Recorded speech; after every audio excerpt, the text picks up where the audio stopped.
I was got it. No, actually. Oh, God. I just like figured it out. My I just got really.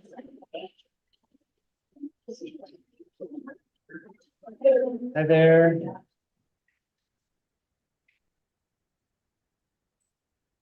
Oh, this is so great. My name is Jay Ponteri, and I am the director of the Pacific Northwest College of Art Low Residency MFA program. We are in residency right now. Super excited. It is day 50, I think it's day 50. It is actually day 3. I did, before we start the introductions, I did want to let folks know that on Monday night, Gabrielle Seville will be doing a 2-hour performance called Black Weirdo School at PNCA in the Lemelton. It is going to be extraordinary and outstanding. So that's Monday evening at 6 p.m. And very, very excited. Gabrielle is our guest artist. And in addition to doing that performance, Gabrielle will be team teaching with our first faculty reader tonight, Jess Arndt. So super excited about that. Thank you all for coming. The Hallie Ford School of Graduate Studies, of which our program is one program of 5 or 6. We have a writing fellow, and that writing fellow is Edie Guy.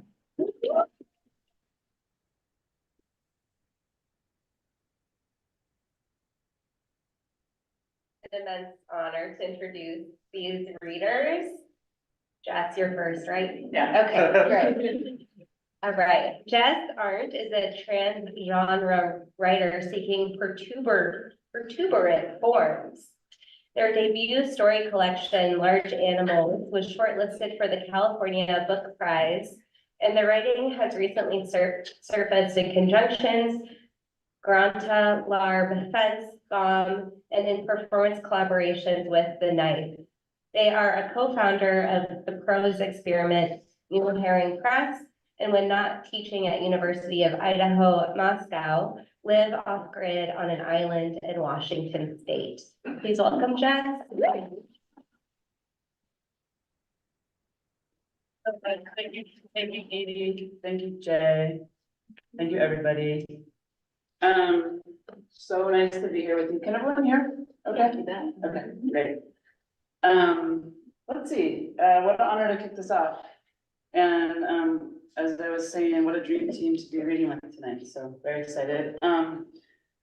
Tomorrow, Lara and I are going to do a talk about, among other things, estrangement. And so with estrangement stirred up, and part of that talk might include a little bit of 20 lines actions that we've been generating and talking about. I wanted to do like just a kind of starting of January, fresh tracks, unpracticed thing, which is a reading from a 20 lines a day project that I do with a friend, Brian Blanchfield, who's a poet.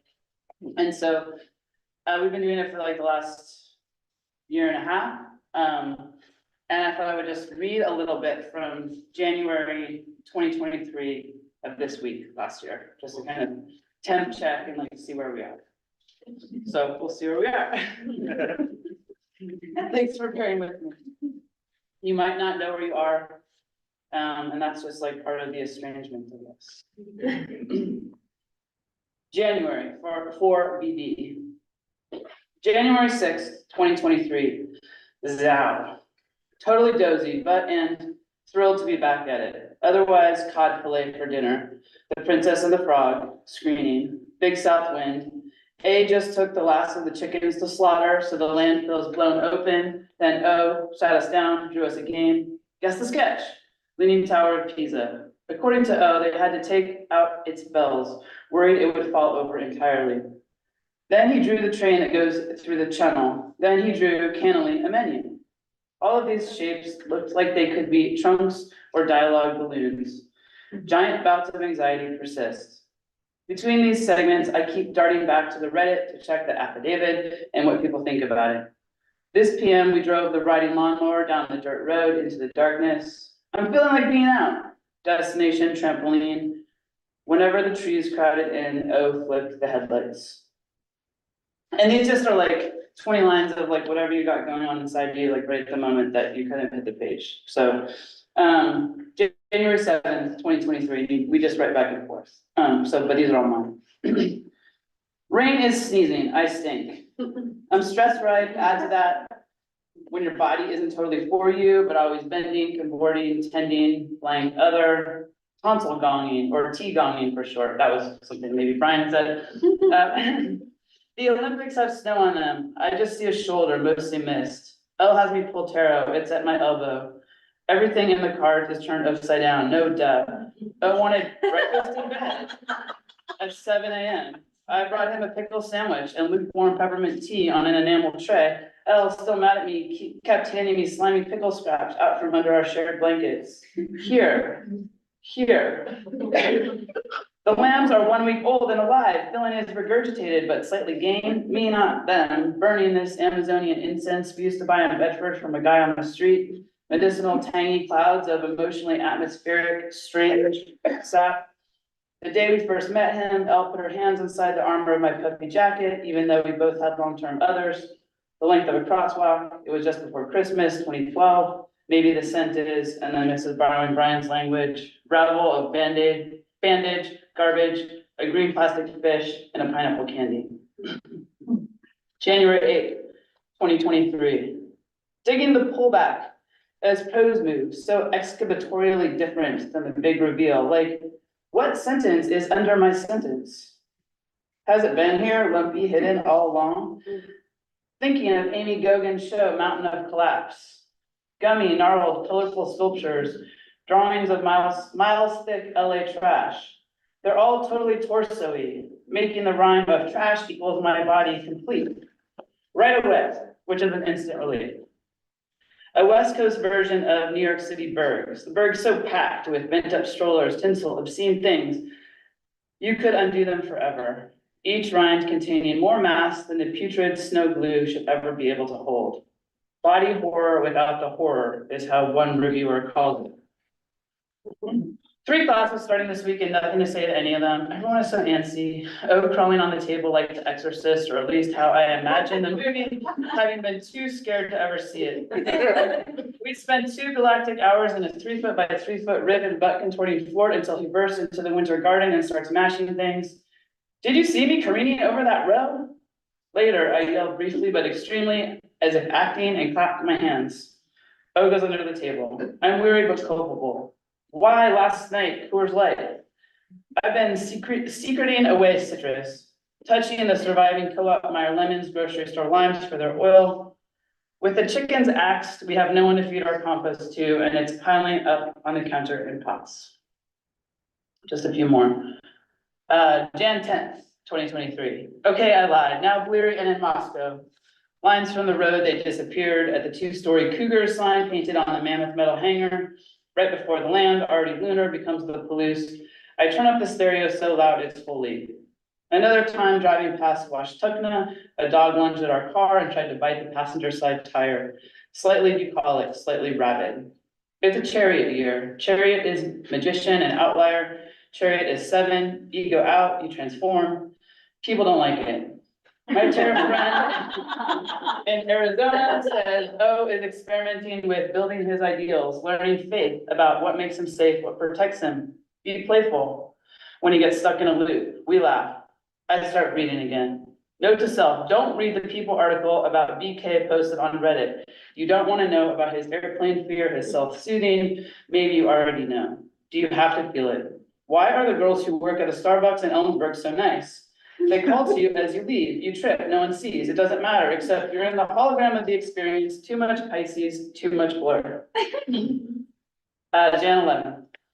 First night of Soma Techniques. With G's help, we may have renamed it Bod Pod. Only a Slack poll will tell. Halfway through the day, I went to the gem shop and bought as much nephrite from the coast north of Bellingham as I could find. Well, almost as much. Tomorrow I might go back for the rest.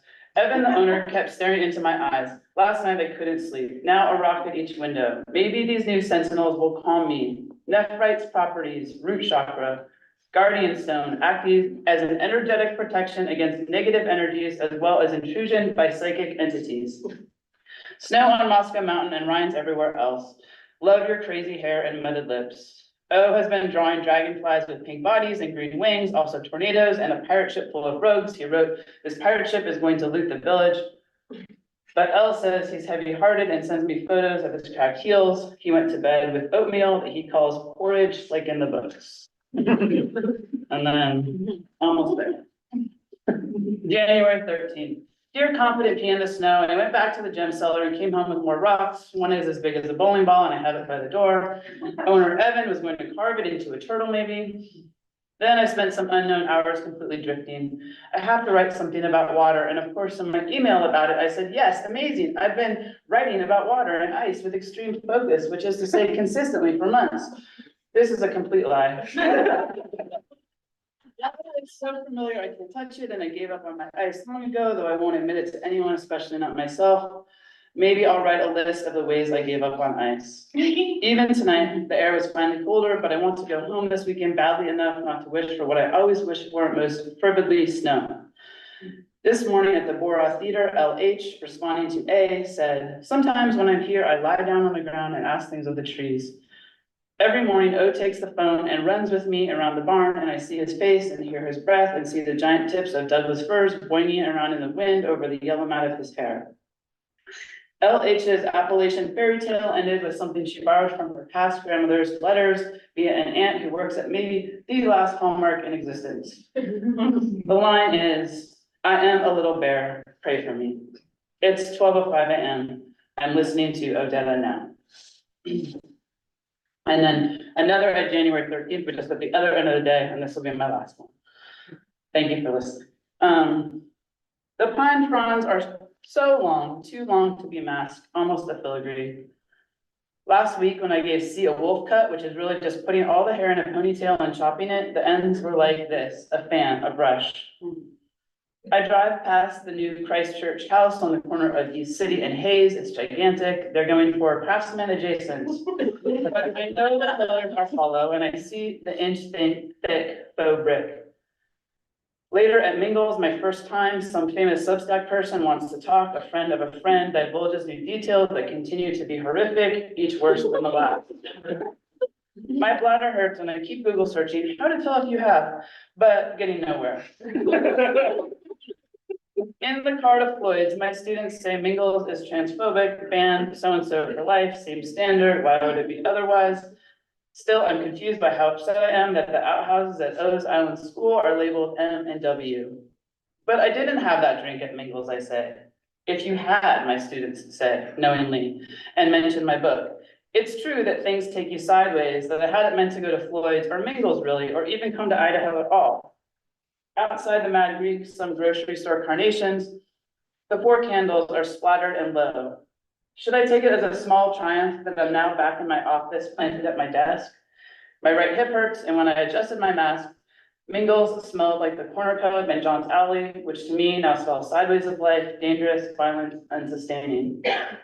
While we talk, a guy in a greasy, well-tugged hat plays a torso-sized video screen, golf not hunting, and grunts. The Substack author is writing things down on tiny rectangles of white paper, one after the other after the other. They really pile up.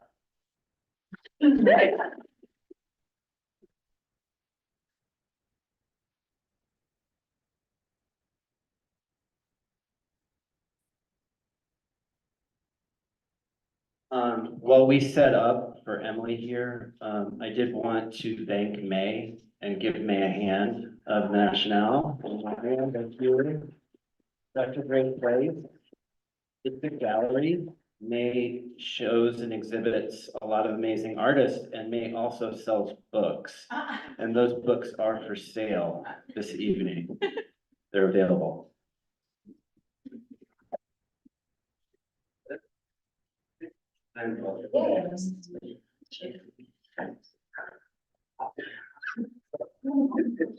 We're going lo-fi.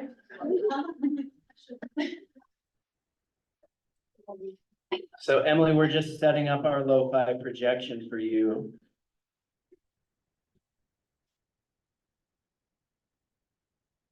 Can Emily see us? It shows so like. It'll go through the owl. The sound goes through the owl. It's like a. Yeah. So just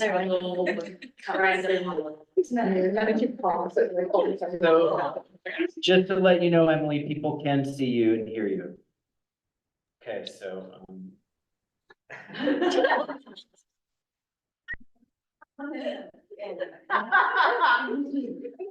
Should we make sure that's the case? Testing, can you hear me? Okay. yeah, you ready? Yep. Yeah, we tested it, sorry. Emily Prado is an award-winning author and journalist, educator, and DJ living in Portland, Oregon. Her debut essay collection, Funeral for Flaca, was a winner of a 2022 Pacific Northwest Book Award and a 2021 bronze winner of the Forward Indies Book of the Year Award in essays, amongst other honors. Her multimedia journalism and essays have appeared in 30+ publications, including NPR, Mary Claire, and Eater. She has earned fellowships in nonfiction from the 2023 Sewanee Writers Conference, journalism from the 2018 Emerging Journalists Community Stories Fellowship, awarded in partnership with Oregon Humanities, Andrew W. Mellon Foundation, and the Pulitzer Prizes, and the Blackburn Fellowship from Randolph College, where she received her MFA. Emily has worked with students of all ages and settings, such as public high schools, universities, McLaurin Youth Correctional Facility, and literary organizations, including Tin House, Lighthouse, Corporal Writing, Literary Arts, and the Independent Publishing Resource Center. She is a Tin House and Los Dos Brujas alum and a co-founder of BIPOC artist nonprofit Portland in Color, Latina DJ collective Noche Libre. Please welcome Emily.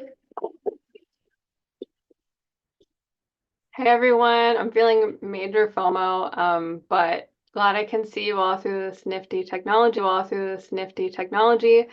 Thank you, May, for hosting Nationale in like 2009, fresh from California. And so it's full circle, and I look forward to the in-person reading one day soon. But thanks y'all. For me on the screen. Very lo-fi, and I like that.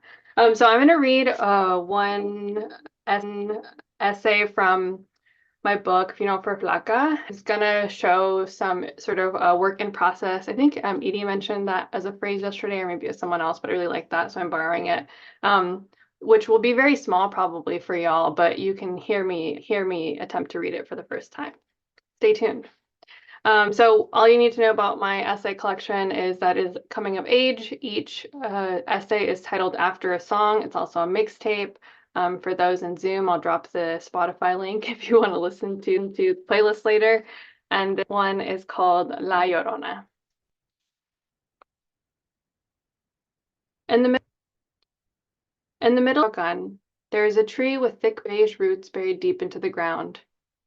Papa Nana lives there too, but I have become accustomed to referring to it as her house on account of my own single mother, the single mothers of all my friends, and the true matriarchs of my family. The tree in the middle of the house is majestic and several feet taller than the roof. Its branches sprout hot opening, curling over the kitchen and above the cemented pila, holding this week's clean water. The tile that surrounds the tree, the walkway between the kitchen and the bathroom, has tilted uphill under its roots. It grew right before our eyes, even though no one noticed. If you're not careful and walk too heavy, you can kick a square tile loose. As kids, we'd climb up the arms of the tree.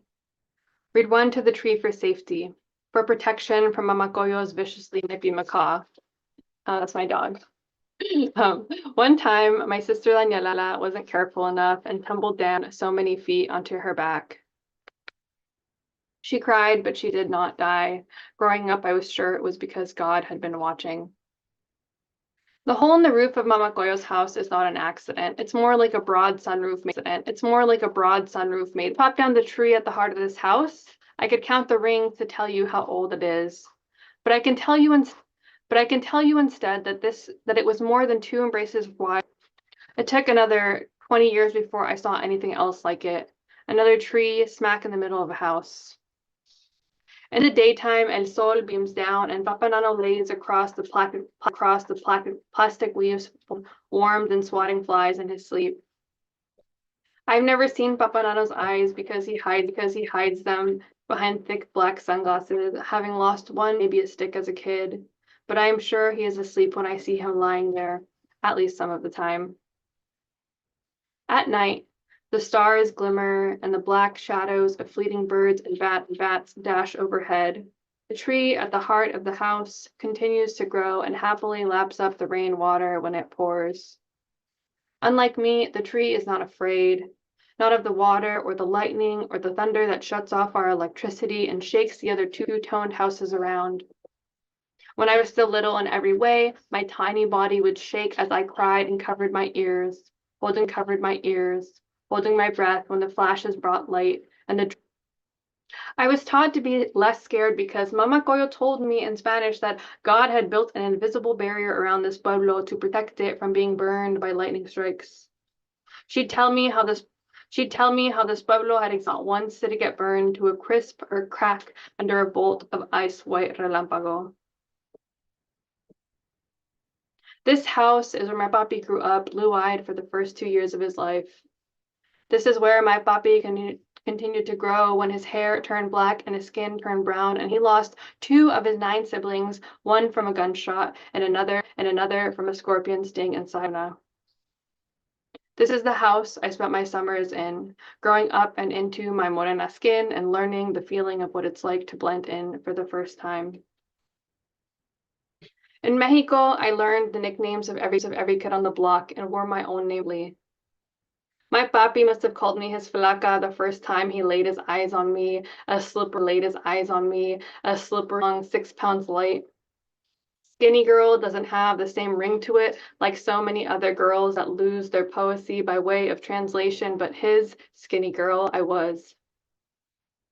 In Aguililla, I was also flaca, goofy chucho.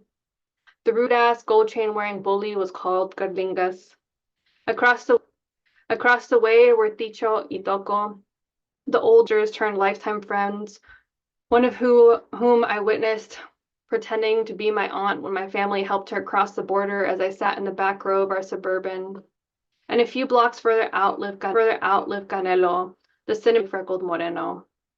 Plus, my little brothers, Flaco, Hector, and Gordo, Hector, were also nicknamed on account of their weight. My papi was given the nickname of Chayote when he emerged from the womb with hair eternally reaching high up into the sky. His strands, the prickly spikes of the chayote vegetable, known in English less beautifully as the Merleton squash. My mom's nickname is Chatia, a nickname passed down from her own mother's nickname of Chata and one given to people blessed with allegedly funny noses. My tia Delfina was also known died. My family wrote it on her funeral invitation with pride. Having witnessed nicknames lasting lifetimes and up to, I did not know names could have an expiration date until my own had come and gone. I do not know when my own flaca was annulled, but maybe it was right after my 21st birthday. There was no coroner or grim reaper who passed a certain number, nor a memo sent from my father alerting me my nickname was dead. What is the name for a grief that creeps in after losing, mixed with the backdated guilt and shame of not really noticing? What is the nickname for a person who no longer embodies their name?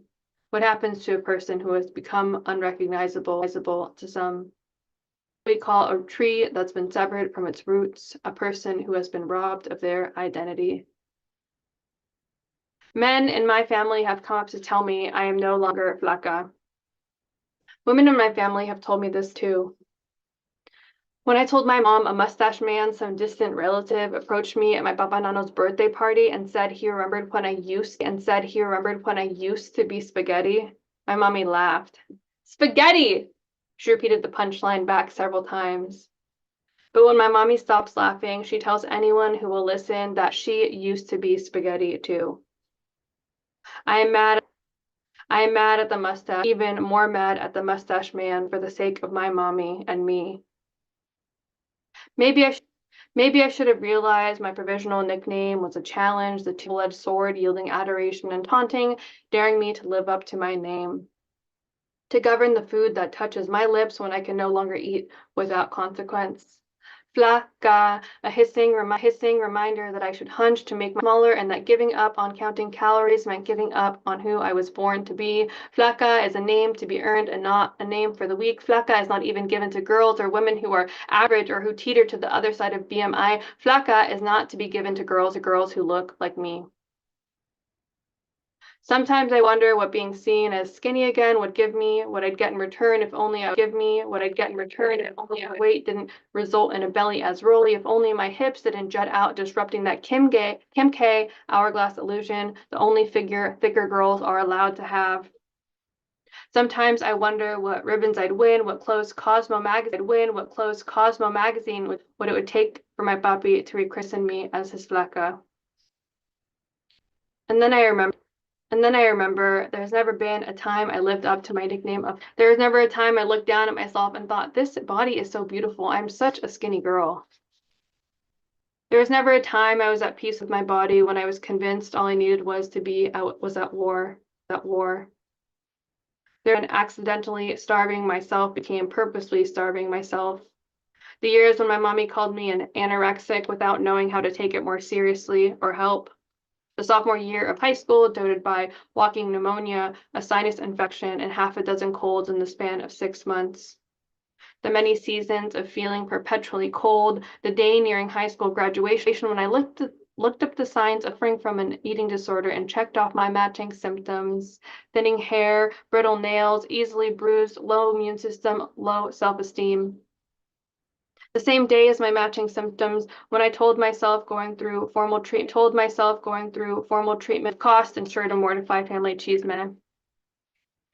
There was also the near decade of falsely thinking all recovery meant was forcing food into my body. It's when grocery shopping still felt like an impossible math equation, every bagged item another calculation. And even now, when I feel like I'm constantly scanning my thoughts for corruption, filter what media and celebrity accounts I consume, and even though fear of relapse still follows, I continue to search for my own version of healing.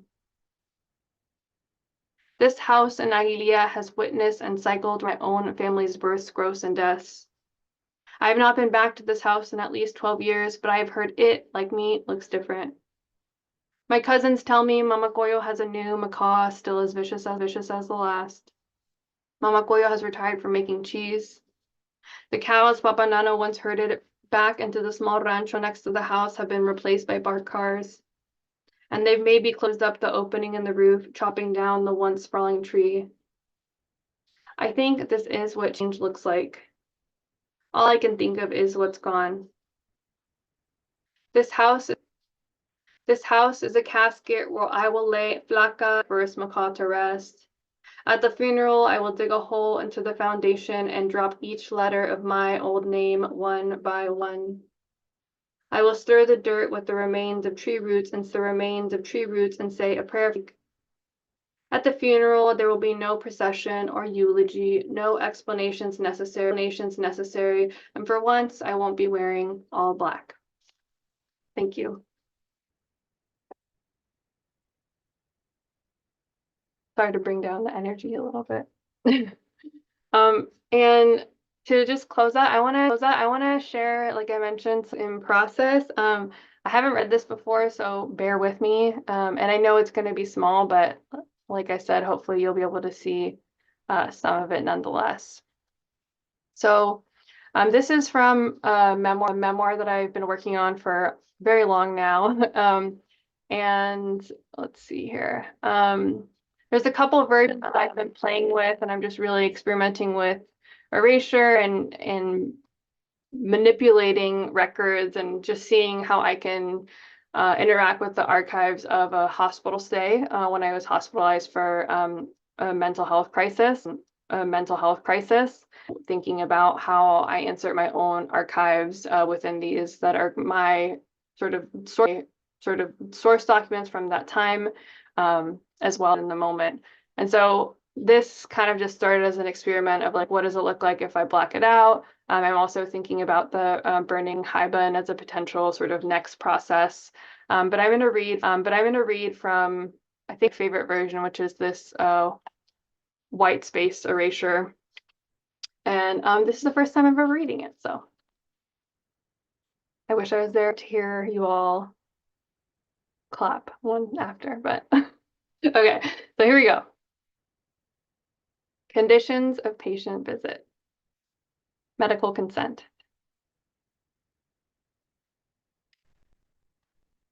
Oh, that's okay, here we go.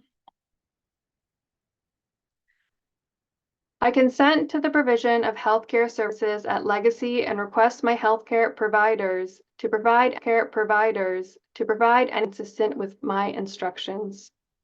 No guarantee has been made to me as to the results that may be obtained from this care.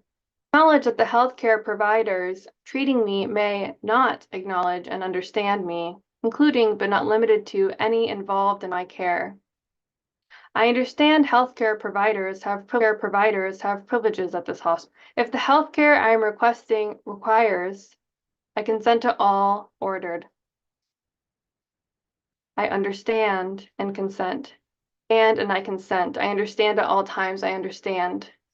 Responsibility. I agree that Legacy is not responsible. I agree with my family if possible. Agreement.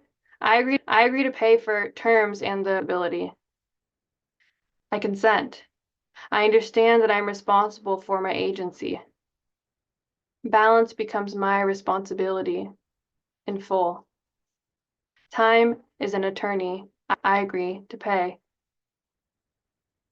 To create a caring atmosphere, community is considered not only necessary but also appropriate to patient care. Care creates hardship. Benefits, health. Request. I'm applying for care or aid made on my behalf. I submit care for me. Certification. I certify I have read and consent to I certify that I am the patient and accept terms of the patient. I assume individually all responsibility. I have asked questions, not satisfied with the answers I have received. And that's that process. So thanks for letting me share that with you all and looking forward to hearing the rest of the readers. Thanks again.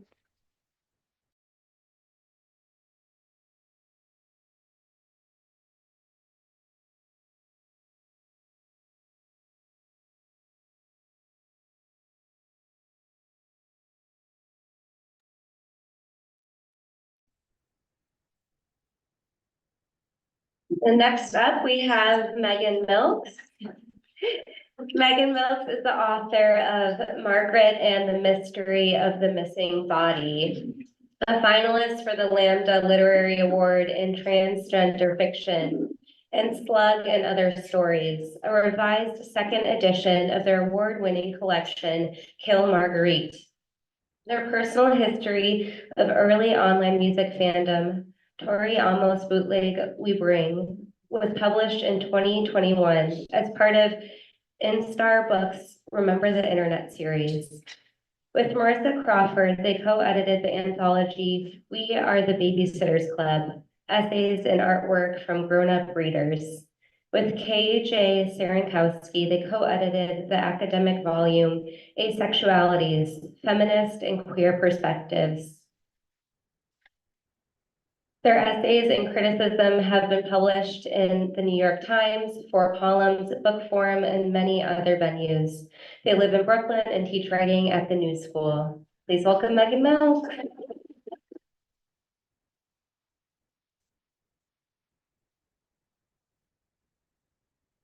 Hi.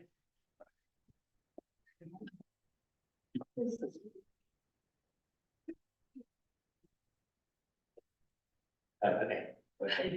I think so. How is this? Okay, awesome. Great to see you all. Really happy to be here. I am going to read a little bit from my novel, Margaret and the Mystery of the Missing Body, and then I will read from something new that I've been working on. Excuse me. So this novel is a coming of age novel in which the genre and mode kind of change and evolve and grow up with the narrator or the protagonist. So I'm going to read from a section that is drawing on juvenile fiction tropes. This is Girls Can Solve Anything, number 49, Margaret and the Mystery of the Missing Body.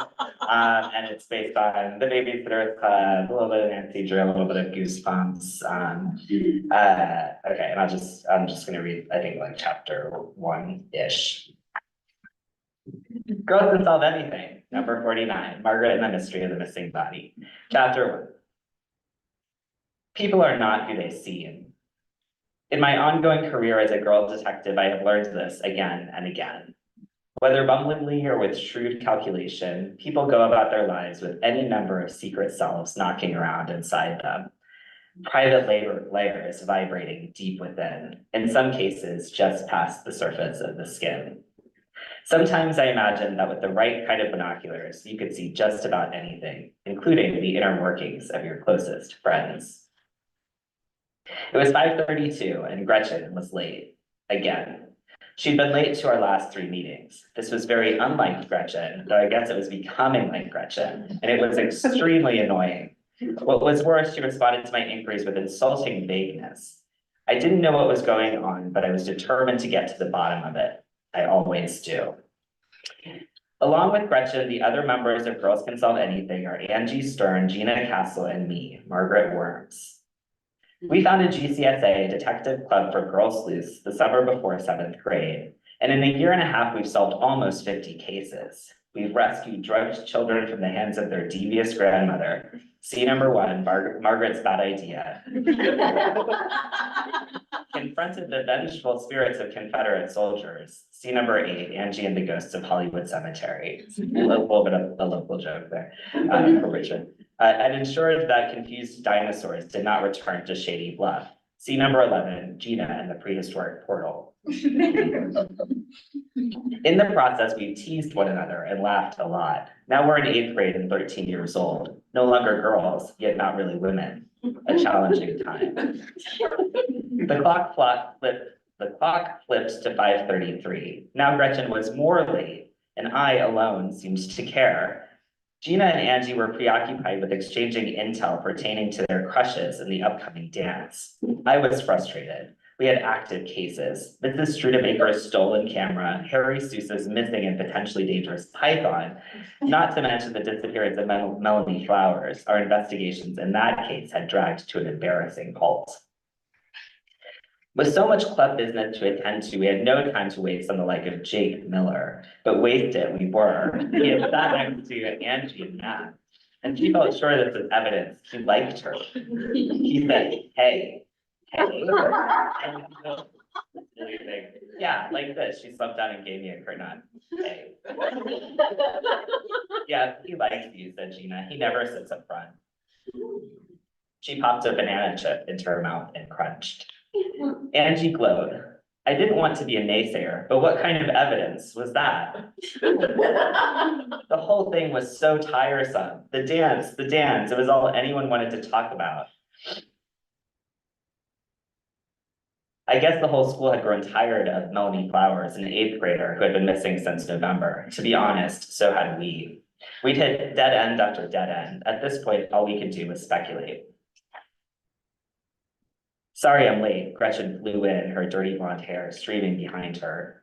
I just passed by the weirdest thing. It looks like a brain. Well, she laughed. I guess we've seen weirder things. It was 5:36, but I grinned, my annoyance evaporating. Was Gretchen referring to giants, sorcerers, time travelers, telekinetic or invisible pets? Probably all of the above, and she was right. Shady Bluff was overrun with weirdness. I lifted the club magnifying glass, our unofficial gavel. I was about to call the meeting to order, but apparently the more urgent matter was whether Gretchen had a date to the dance. Gretchen yawned, something she was doing more and more, I'd noticed. Nope. Margaret, what about you? I futilely lowered the lens. Of course I didn't have a date, they knew very well, because I, Margaret Worms, did not date. I had more important things to do than develop crushes on unworthy young men. Anyway, the more I heard about the dance, the less I wanted to go. It's not like I'd never been to a dance before, but something about this one was different. You know how when all skate turns to couple skate, and you have to hold hands with a boy or get off the rink? That's terrible, because it only lasts a few minutes. 8th grade was starting to feel like couple skate all the time. But this what the future looks like? Couples galore? I was about to hurl our club notebook at the floor when we heard a thump on Angie's bedroom door. Sounds like we have a client. Gina jumped up to get it. Huh, isn't that strange? She'd opened the door to discover there was nobody there. Just as she was about to close it, we heard a squeaky voice say, "Down here, down here." We looked down and sure enough, there was our client. But you won't believe what kind of client it was. Guess what kind of client. I'll give you a hint. It wasn't a full person. Are you guessing? Okay, fine. It was a brain, a pink, wet brain that was drooling all over the green carpet. We gasped in shock. Hello, I said. Welcome to Girls Can Solve Anything. Please come in. How may we help you? The brain inched forward and squeaked, "Thank you." It took a long time for her to move inside enough for us to close the door, but finally she did. What brings you to our office? I asked brusquely. The brain sighed. Well, girls, it may sound strange, but you're probably expecting that from my lack of physique. She let out a crazed giggle. I seem to have lost my body. Can you help me find it? Angie, Gina, Gretchen, and I exchanged glances. We've never handled something like this before. I'll stop that one there.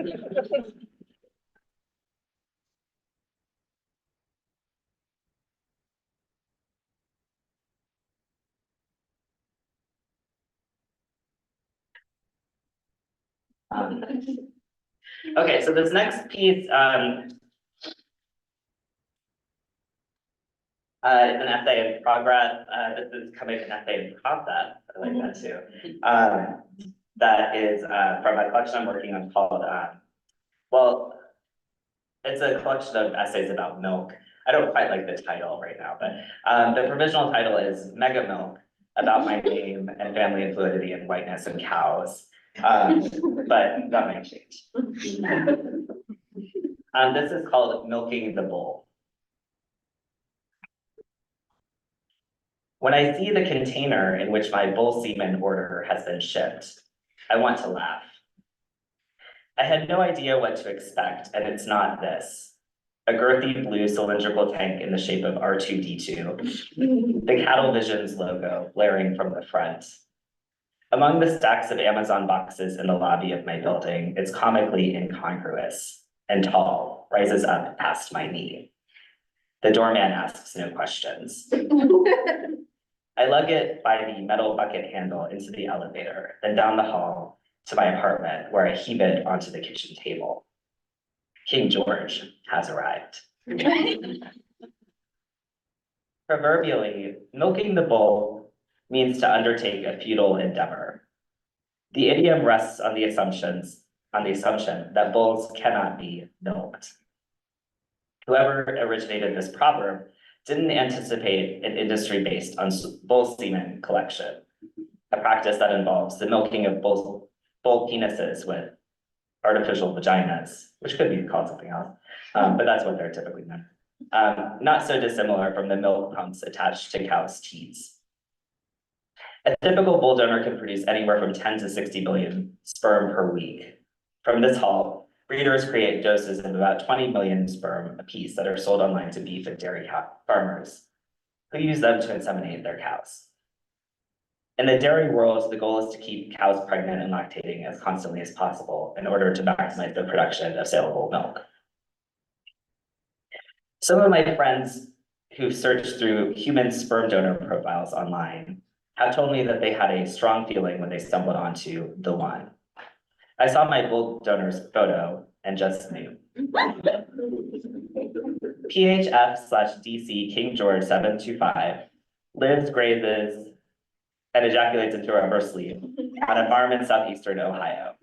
His semen is stored at and available for purchase from Cattle Visions, a national collection center based in Clark, Missouri. Cattle Visions describes itself as home to the hottest sires. What makes King George so hot? He's a handsome guy, broad-chested and solidly muscled, but so are all of these advertised sires. In comparison to some other much bigger bulls producing costlier semen, King George's size is modest. The most expensive units on Cattle Visions are $500 each. Their source, a pristine white Chevrolet bull named M&M Outsider 4003 PLD, has produced multiple show champions. Despite his magnificence, I'm unmoved by M&M Outsider. His head is tiny and countenance smug, and I definitely can't afford him. By contrast, King George is a humble bull. His expression shy and skeptical. His coat is midnight and sleek, his dense muscularity softened by a thick layer of fat. Mostly I'm compelled by his shine, his resignation, and his price tag. One unit sells for $40. This is about average for bulls. According to his donor page, King George's pedigree is, quote, loaded with success. Limited use of King George has produced big results, it reads. His calves have added frame size, extension through their front 1/3, and are extremely square and sound at the ground. He will work in a variety of situations and make females that can compete at any level. Has been used on heifers with no reported issues. King George's genetic merit is ample. The lives of bull donors or studs vary significantly. A stud like King George might be led into the ejaculation stall 1 to 3 times a week, producing 1 to 2 spurts or collections each time. I'm guessing from his affordability and the fact that his sperm is banked in another state, that he lives on a smaller farm where he may or may not have free range on pasture seasonally. At larger breeding farms, a stud might never leave his stall and be milked twice a day. Some distribution centers house their bulls on site inside barns where they live out their lives, never leaving the enclosures due to health concerns. Some would say they lead pampered lives. They get air conditioning, mattresses, a balanced feed approved by nutritional scientists, an on-site vet, and frequent sexual stimulation. But I've seen a video of a 4-year-old rescued bull stud being released into a field for the first time. You can measure the impact of his limited barn life by the comparative euphoria of his zoomies.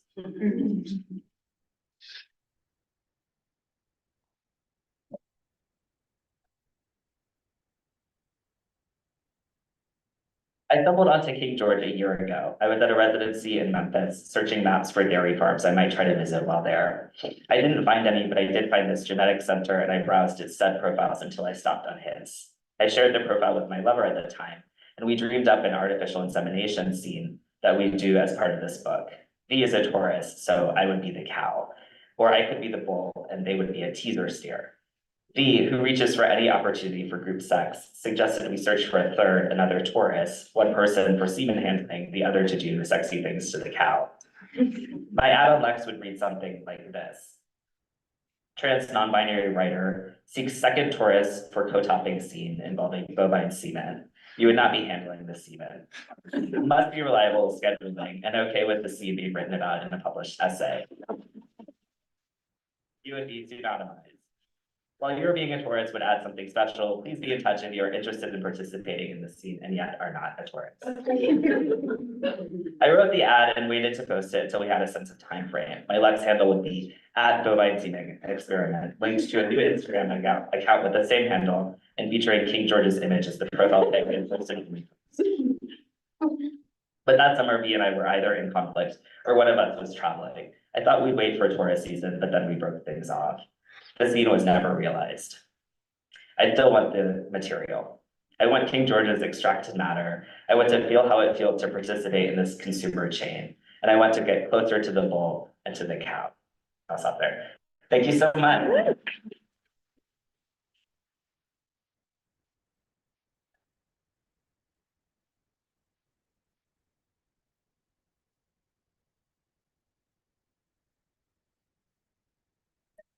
Oh, yeah. Yeah, I mean, just go for it, go for it. There's can we take a little break? Yeah, we can take a little Yeah. break. Yeah. It's just a 2-minute break. I'll play some music.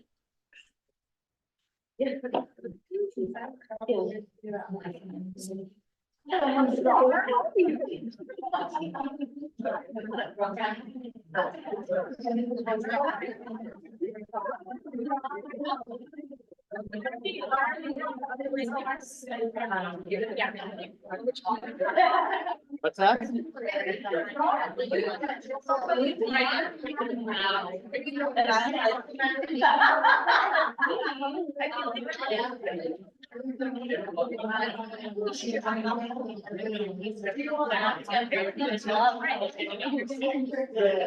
So there has been a jar that's been discovered in the bathroom. If anyone, we'll just set it over here. You know, we are gonna start here in a second. This isn't really a huge break, so don't get too.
Okay, so we're gonna get started.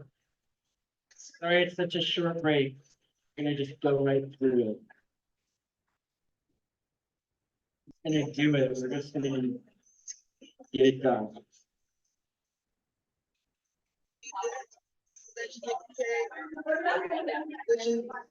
All right.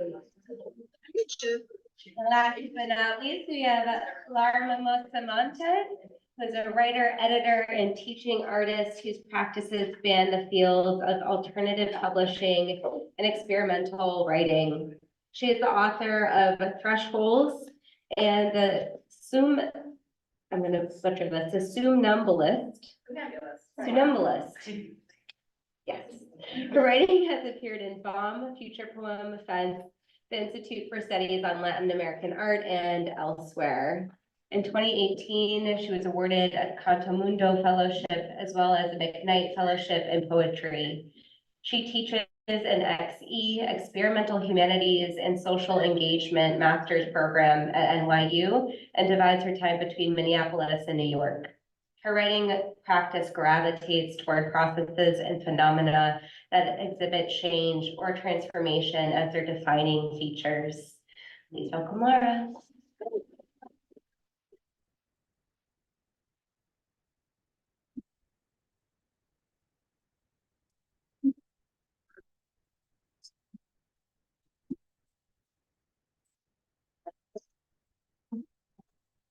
Make sure you get my good side. You wanna check the cameras to make sure that I'm in focus, gorgeous, alive, glowing. Oh, thanks. Okay, beautiful. Thanks to all other readers, Emily, Jess, Megan. I feel like I'm gonna have dreams tonight. I'm going to read an excerpt from a book called The Time of the Novel. This is gonna be a little challenging for me keeping track of time, which we know I have feelings about. So when it starts to edge up on 9 minutes, Jess, flag me down. The time of the novel. I have a habit of inserting myself into other people's rhythms and moods. It's like when you disappear. It's not like you died, but you might as well have died. And when you come back, if you ever come back, what you discover is that you are not as you knew yourself. And though your essence is unchanged, you remain a legless invertebrate, a slithering iridescent albino eel. Fiction. It carries me along. A first-person narrator says, "Come on in, come see where I live." I hear the painter next door describe his affinity for the texture of acrylic over oil. I peer into his studio and observe some canvases in varying states of unrest. The artist is using his forefingers to express something about viscosity, whereas the man I do not recognize acknowledges me in some other nonverbal way, leaving me free to roam. The German word for stretchability, though it is often used to describe the viscoelastic sensation of cervical mucus, is spinbarket. I'm not a painter, but I have access to other memories of other mediums, gels, honey, paraffin, foam. I'm trying to form a picture that zeroes in on the very personal experience of feeling paint, but the artist explaining these seems to be taking a very long time. Perhaps I realize because he was once a writer. He may still be a writer. A novelist is never left behind. His latest works in progress are about the experience of painting, the materiality of the form. On the studio floor lay several buckets. He explains, "I like to pour." It's almost 4 o'clock. I notice a set of about 15 smaller paintings stacked near a daybed. It's less clear to me if these works are finished, though they are, though the way they are intentionally set aside suggests that they may be of some other kind of secret value or private significance. The one facing out is bisected into 2 parts, separated by a bright green line. Color as interruption. It's a playful gesture because it makes the painting less rectangular and more irregular than the more prominently displayed works. Something electric, invisibly grooving inside makes it more alive. I stand to the left of the little painting, then to the right. I look at my shoes and then I look again at the painting. I regard the artist. He smiles. This congruence is what I mean by entering fiction, and I believe it's the place of writing to clarify something about these relationships that are somehow accidental and imaginative. Something was getting worked out in the painter's studio that afternoon. Commitments were being made. This green is the green, though nobody, not even the painter, knows where this green really comes from. Within the painting lived ideas about what might happen adjacent to what had already happened. I thought the painting is not a sequential object. It is not being worked out from top to bottom. It is not written like this sentence from left to right, beginning to end, though rarely does a sentence arrive as one uninterrupted communication. What lives inside is by nature fragmented and akaluthic. I thought it was poetry, but I began to wonder if some other possibility had not been lived out. Could it have also been narrative unfolding very slowly? In my imagination, the perfect novel is one whose themes elude us. So intact is the quality of narration. I fantasize the author is the confidence man who, in assembling the novel, has dared to roll out for a potential buyer nothing less than the most elaborate Persian rug, beautiful, whole. It turns out nothing is linear, though two cells do divide into four. When I am in a more playful mood, I ask my neighbor what he imagines this document is called. One long run-on, he quips. If only I could aspire to be so coherent. You don't live with the never-ending anxiety of making every inane thought you think means something to someone else. You're right, I don't, and that's why I'm an artist. Proclamation being the equivalent of essentially slamming an emotional door. So I give up trying to make things meaningful and entertain, however briefly that may be. Meaning is overrated, but within the space of fiction or poetry, the details and the facts, like the little paintings, do add up. Poems are not written by accident. This is something I say out loud, but only in the company of other writers. No wonder I could not see myself mirrored in the work. My ambivalence would require me to meet myself now. I was obsessed with what happened to me rather than obsessed with what became of me. My focus was narrow, and the strangers I met at the party were not the kind of strangers I wish to get to know. I've got to go home, I said. Wait, someone called. I wanted to return to my studio to chase something down. It had everything to do with what I was running away from now. What is it like to enter fiction? I thought estrangement or amnesia might help me in my approach. If you never remembered what you intended to say or what you said the day before, then every day could be experienced as something wild, spontaneous, and new. But it took me a long time to keep track of what I was trying to say. I also had a hard time tuning into the sound of my own voice. I wanted to shed something of the speech patterns and social circles I felt embedded within, so I might enter a much rarer tradition, literature. I did not want to write in the voice of my time, but a style I had grown to love as a child, and it was getting harder and harder to find people who spoke that language anymore. People kept yelling, using imperatives, expletives, and acronyms. These proliferated without end, especially the acronyms. Everyone all but said goodbye to words, but I wanted to be of the order who spoke the language of the other place, fiction. And it was a literary language, not a language spoken at work or on the news. I wanted to experience the world through the piece of narration, to hear my inner life unfolding, the way you might watch a blue heron at dusk fly across a field. Is that a sign? No. Okay. I wanted to withdraw from the world, not just the small talk, but the press releases and artist statements, the public language of the self in which everyone appeared suddenly fluent. Then one day I chafed to hear the statements transformed into mantras, serenity prayers abound. I experienced it all as an endless intrusion, a blight on the mind. So much of my life had to be rearranged to keep my focus intact, to think in the tense of fiction. I was over being a person, a citizen. I wanted to become narrator, a kind of spectral presence hovering in the fray, taking note of all that she saw. I envisioned it as a noble pursuit, the kind of profession that made it possible for one to inhabit a monastic life of peace, privacy, uninterrupted, calm. It was getting to be somewhat difficult managing my life as a person and my aspirations as a narrator. I have something for you, my friend pleaded, grabbing me by the arm. Stay, don't go. Oh, I like your sweater. Another stranger blurted. Can I touch it?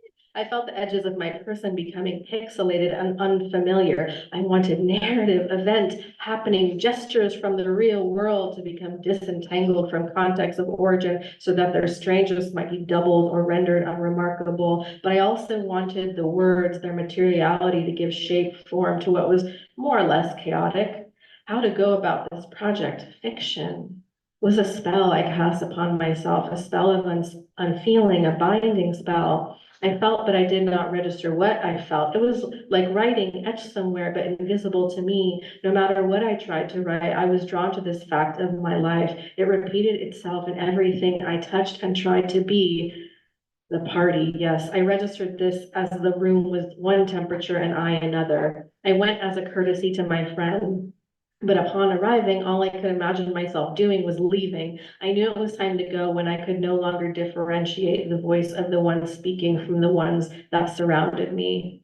I have to go, I repeated. There's something I need to attend to. The effort to keep these channels separate was creating in me a vacuum. She's writing a novel. Oh, a novel. Is it fiction? Yes, it is a fictional novel.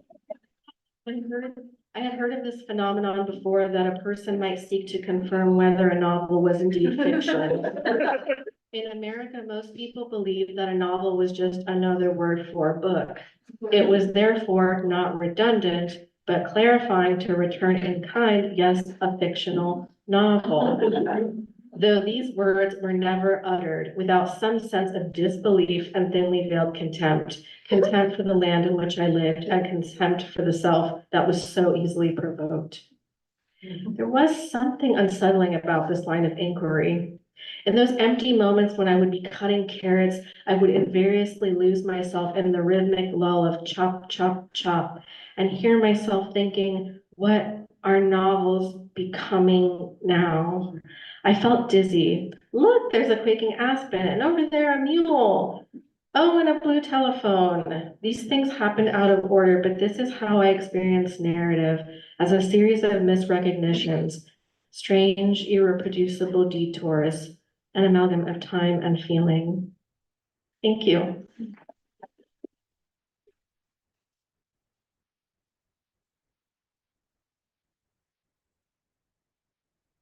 Thanks to Jay, thanks to PNCA, thanks to y'all, thanks to National.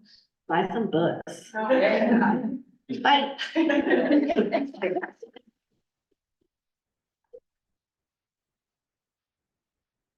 Thank you, everybody. January 8th, Gabrielle Seville at PNCA. It's gonna be good. Black Weirdo School. Have a good night. Bye, thank you.